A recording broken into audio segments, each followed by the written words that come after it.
Hello everyone, my name is Mohit Jaryal and welcome to the new video. आज मैं अपनी ज़िंदगी की पहली सोलो राइड करने जा रहा हूँ। आज मैं थोड़ा सा डर भी रहा हूँ। डर मैं इस बात के लिए नहीं रहा हूँ कि मैं अकेले जा रहा हूँ, डर मैं इस बात के लिए रहा हूँ कि अपनी ज़िंदगी की मैं पहली राइड करने जा रहा हूँ। और आज मैं एक्सप्लोर करने जा रहा हूँ हिमाचल प्रदेश के भरमौर में पड़ने वाला एक बहुत ही खूबसूरत सा गाँव है सामरा विलेज। वहाँ पे इंद्रुनाग का टेम्पल भी है। तो आपने गाने सुने होंगे अजय बरमौरी के, तो उन्होंने अधिकतर अपने गानों के अंदर इंद्रुनाग का काफ़ी बार जिक्र भी किया है। बहुत ही फेमस मंदिर है और बहुत ही प्राचीन मंदिर है। उसे भी एक्सप्लोर करूंगा, साथ में सामरा विलेज को भी एक्सप्लोर करूंगा और जो चीज़ मैं देखूंगा वो मैं आपको दिखाने की कोशिश करूंगा। तो चलो हम चलेंगे अभी जोत से सीधा डायरेक्ट सामरा विलेज के लिए। और ये जो जोत जगह पड़ती है वो मेरे घर के डिस्टेंस से लगभग 40 से 45 किलोमीटर की डिस्टेंस पे आती है। और अभी मुझे डिस्टेंस कवर करना है, लगभग 70 किलोमीटर का डिस्टेंस और कवर करना है। यानी कि हमारी ये जो राइड है वो 200 से 250 किलोमीटर की रहने वाली है। तो चलो अब हम यहाँ से करेंगे अपनी सोलो राइड शुरू।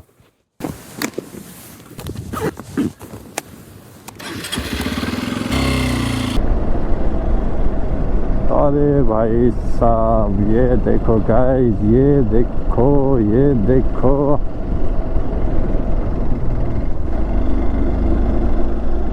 देखो कितना तेनी बगावत हो लगता है, हाल दिल की तुम जरूरत हो।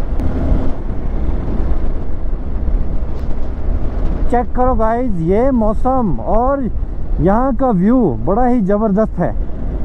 अभी तो खैर सर्दियाँ चल रही हैं तो करके थोड़ा सा जो है आपको जितना ज़्यादा हरा दिख नहीं रहा होगा, लेकिन जब गर्मियों में यहाँ पे लोग घूमने के लिए आते हैं ना, वो सिर्फ यहाँ की हरियाली देखने के लिए आते हैं। और ये जो आप मेरे ऊपर पेड़ देख पा रहे हैं, जितने पेड़ आपको दिख रहे हैं, इनके ऊपर लगते हैं लाल लाल फूल और यहाँ की पहाड़ी भाषा में बोलते हैं उसको च्यू।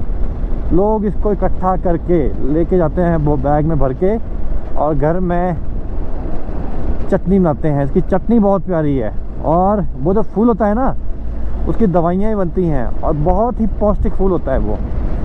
बाकी देखते जाओ, ठंड लग पड़ी है उन्हें। और इस रोड में थोड़ा सा देख के चलना पड़ता है क्योंकि भाई बाहर के ड्राइवर जो है ना, वो गाड़ियाँ बिल्कुल अंदर रखते हैं क्योंकि जायज़ है, नीचे देखने को बिल्कुल गहरी खाई है। और ये देखिए सामने, वाह शानदार व्यू। 35 से 40 किलोमीटर के आसपास का मैंने डिस्टेंस ट्रैवल किया है इस बाइक में और अभी तक मुझे ना करते भी जो 60 किलोमीटर के आसपास का इसी बाइक से ट्रैवल करना, यानी कि मेरी टोटल जो जर्नी है वो 200 किलोमीटर के है। वाह। और ठंड यहाँ पे बहुत ज़्यादा लग रही है। इवन मैं ग्लव्स खोल चुका हूँ क्योंकि ग्लव्स थोड़ा सा मुझे चुभ रहे थे। ओह भाई साहब, ये देखिए कैसे मोड़ों पे गाड़ियाँ निकलती हैं। हाथ ठंडे हो गए हैं। अब जहाँ पे ब्रेक लग गई है, अब सीधा वहीं पे ग्लव्स चेंज होंगे। ग्लव्स डाल दूँगा मैं। इसको मैंने पकड़ लिया। ये भाई खतरनाक ड्राइविंग कर रहा है। अब देखना ये मोड़ के ऊपर किस तरह से गाड़ी निकालता है, मैं दिखाने वाला हूँ आपको अपने कैमरे से। और ये मुझे डर भी है कि बंदा कहीं ठोक ठका ना दे। ये बड़ी जगह पे, यहाँ पे तो सही निकाल ली बंदे ने। ये देखो, बंदा वैसे मोड़ के ऊपर बिल्कुल ब्रेक लगा दे रहा है। चलो सेफ्टी से चल रहा है बंदा, देख के चल रहा है आराम से। चलो भैया, चलना ही पड़ेगा आपको, नहीं तो ये जोत रोड है, कब जैसे मोड़ पे गाड़ी निकल आए कोई पता नहीं है। मोड़ के पीछे, इसके पीछे देखो भाई साहब, पूरी सेफ्टी के साथ। वाह। लेकिन पीछे मैंने 1-2 मोड़ पहले देखा था ना इस बंदे को, ये बिल्कुल मतलब बाहर से गाड़ी निकाल रहा था और मोड़ मार पे गाड़ी एकदम इसके पीछे आ गई, सामने आ गई ना तो ये बंदा लगा देगा। और अब सही काट रहा है, लगता है ड्राइवर चेंज हुआ मेरे ख्याल से। ये देखिए अब बिल्कुल अंदर से काट रहा है। ये वेरी गुड।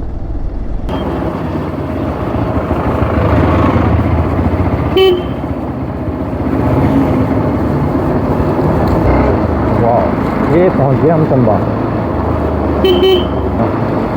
तो भाई यहाँ पे हमें करना पड़ेगा बिल्कुल प्यार से। और ये इससे नीचे है चंबा की रिवर। ये है है चंबा का शीतला ब्रिज। और यहाँ पे शीतला माता टेम्पल के नीचे, और ये और ब्रिज, और ये नीचे रावी नदी।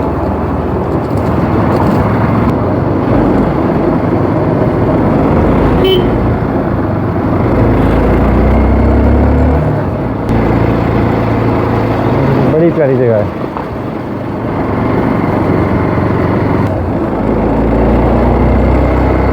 यहाँ से हमें लेना है राइट। सामने जो रोड जा रहा है ये चंबा बाज़ार की तरफ है, और हमें लेना है यहाँ से राइट तरफ।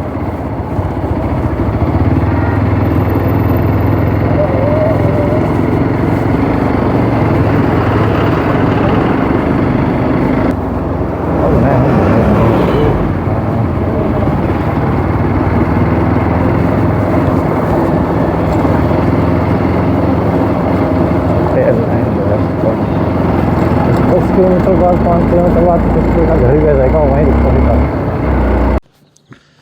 सामरा विलेज का सफ़र करना मेरे लिए बिल्कुल भी आसान नहीं था। लगभग 100 किलोमीटर के अच्छे रास्ते से होते हुए मैं आ पहुंचता हूं लूणा विलेज में, और लूणा विलेज के बाद लगभग मुझे 15 किलोमीटर की टोटल ऑफ रोडिंग करनी पड़ती है। और जो मेरी ऑफ रोडिंग होती है ना, वो बहुत ही टफ़ थी। मतलब मुझे एक तो रास्ते गाइड नहीं था, ऊपर से ये ठंड, और ऊपर से बिल्कुल अंधेरा, ना रास्ते में कोई गांव, ना रास्ते में कोई घर, ना रास्ते में कोई लोग देखने को मुझे मिले। फिर भी कोई लोग जो मुझे रास्ते में मिल रहे थे, उनसे मैं लोगों से पूछते आ रहा था कि सामरा विलेज का रास्ता कहाँ से है। और फाइनली रात को मैं इस डेस्टिनेशन में रीच करता हूँ। यहाँ पर रहने के लिए ना कोई होटल है, ना कोई कुछ है, लेकिन फिर भी मैं यहाँ के स्थानीय लोगों से हेल्प लेता हूँ और उनसे रिक्वेस्ट करता हूँ कि मुझे रहने के लिए यहाँ पर एक दिन के लिए जगह दीजिए। और काफ़ी अच्छे लोग हैं यहाँ के, जिन्होंने मुझे रहने के लिए एक दिन का नाइट स्टे किया, मुझे अच्छे से मेरी केयर की। और उसके बाद आप देख सकते हैं ये है सामरा विलेज। और आप मेरे पीछे ठीक जो देख पा रहे हो, ये है बर्फ़ से लदे हुए ऊपर बहुत बड़े बड़े पहाड़। और अभी लगभग सुबह के बज रहे हैं 8:30, और 8:30 बजे भी लोग अपने अभी तक घरों के अंदर ही हैं, क्योंकि यहाँ पर ठंड बहुत ज़्यादा है। आप मेरे पीछे जो पहाड़ है उस पे जो बर्फ़ का आइडियल का के देख के आइडिया लगा सकते हो कि कितनी ज़्यादा यहाँ पे ठंड होगी। अब इसके बाद जो मैं जाने वाला हूँ, सबसे पहले करने वाला हूँ इंद्रनाग के दर्शन, उसके बाद सामरा विलेज को देखने वाला हूँ, उसके बाद हमें वापस अपनी डेस्टिनेशन पे जाना है। तो भाई अब हमारी नाग मंदिर की जो यात्रा है वो यहाँ से शुरू होती है, काफ़ी नज़दीक है। मैं गाँव से होते हुए जाऊँगा श्री नाग देवता टेम्पल में। और सामरा गाँव के जो मकान हैं वो कुछ इस तरह के हैं, पुरानी तकनीक के बनाए हुए हैं। ये देख सकते हैं आप, लकड़ियों के मकान है। और यही मकान इस जगह में जो है वो सक्सेस होता है, क्योंकि यहाँ पे कुछ दिनों में अब बर्फ़ पड़ने वाली है। और बर्फ़ के लिए लोगों ने देखिए कैसे जुगाड़ कर रखा है, पशुओं के लिए चारा स्टोर कर रखा है, और लकड़ियाँ भी स्टोर कर रखी हैं, ताकि जब बर्फ़ वगैरह पड़ेगी तो यहाँ के लोगों को ना पशुओं के लिए कोई दिक्कत होगी, ना ही खुद के लिए आग जलाने में कोई समस्या होगी। क्योंकि 1-2 महीने के लिए ये गाँव बिल्कुल रुक जाता है, और बर्फ़ यहाँ पे कम से कम 3 से 4 फीट की बर्फ़ यहाँ पे पड़ जाएगी। सो फाइनली मैं अपनी main destination Shri Indranag temple में पहुँच चुका हूँ। अभी मैंने यहाँ पे दर्शन किए, बहुत अच्छे से यहाँ पे दर्शन कर लिए। अभी लोगों की भीड़ भाड़ भी ज़्यादा नहीं है।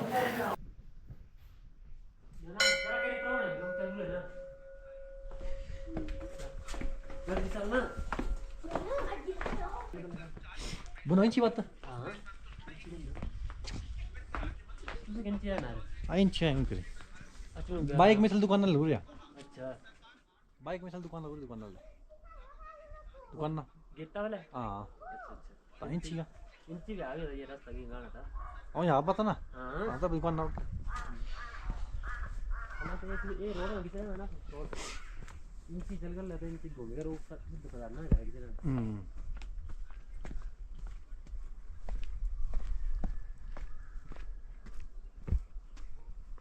मंदिर ये टावर है लोग। हां जी आगे इतनी उसे दरकार न मारना है। इतनी आगे में और के मंदिर ब्लैक रवाई का काली का। अच्छा काली का यार, यहाँ से चुप कलार रख के टुकड़ा तेरी कलमा हो जाएगी ना हो ले कटिंग करती है ना। अच्छा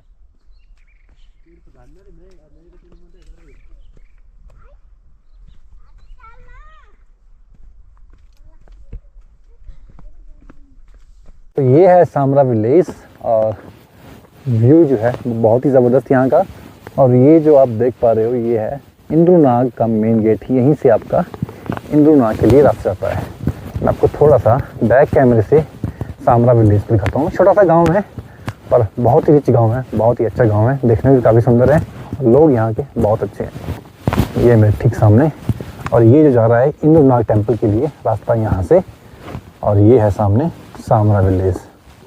यहीं से प्रॉपर व्यू जो है वो पूरे गांव का दिखाई दे रहा है, तो मैं यहीं से आपको दिखाऊंगा। यहाँ से प्रॉपर व्यू गांव का और यहीं से आपका मेन गेट इंद्रुनाग टेम्पल का। अब तो दोपहर होने को है तो उतनी ज़्यादा ठंड नहीं है, लेकिन जब सुबह हुई थी ना, जो रास्ते में थोड़ा सा पानी भी है, वो पानी बिल्कुल जाम था। और ये जो आप पहाड़ देख पा रहे हो, ये मेरे ठीक ऊपर जो पहाड़ देख पा रहे हो, इनमें भी 2-3 दिन पहले स्नो पड़ा है। यहाँ पे भी स्नो स्टार्ट हो, लेकिन उतनी ज़्यादा स्नो नहीं पड़ी थी। और उन पहाड़ों के अंदर जो अभी भी कम से कम 1-1, 1.5 फीट जो ऊपर स्नो है वो है। ये जो आप मेरे ऊपर जो जंगल देख पा रहे हो, यहाँ पे भी हल्की हल्की स्नो है, लेकिन गांव के अंदर भी स्नो नहीं है, इतनी ज़्यादा स्नो पड़ी नहीं है। लेकिन ठंड यहाँ पे ठीक ठाक है, अभी तो नहीं है, लेकिन सुबह शाम बहुत ज़्यादा ठंड है। ये सामरा विलेज में ये एप्पल की ट्री है। अभी तो खैर सर्दी का मौसम है, तो उस कारण जो है वो ज़्यादा हरियाली नहीं है। लेकिन जब गर्मियाँ आती हैं या फिर जब ज़्यादा बर्फ़ वगैरह पड़ जाती है तो ये जगह बहुत ही परफेक्ट है। और जब अभी गर्मियाँ आएंगी तो ये जो एप्पल की ट्री आप देख रहे हो, इनके ऊपर हरे हरे पत्ते और चारों तरफ जो वो हरियाली ही हरियाली आएगी। अभी जो मैं सामरा विलेज में पहुंचा हूँ, 2 रास्ते हैं। एक रास्ता जो आप सामने देख पा रहे हो ये भी है, पर यहाँ से लंबा पड़ता है, लेकिन मैं प्रेफर करूँगा ये वाला रास्ता। यहाँ से लोग कहते हैं कि यहाँ से नज़दीक है, और मैं रास्ता सो रात को जो मैं इसी रास्ते से गया था।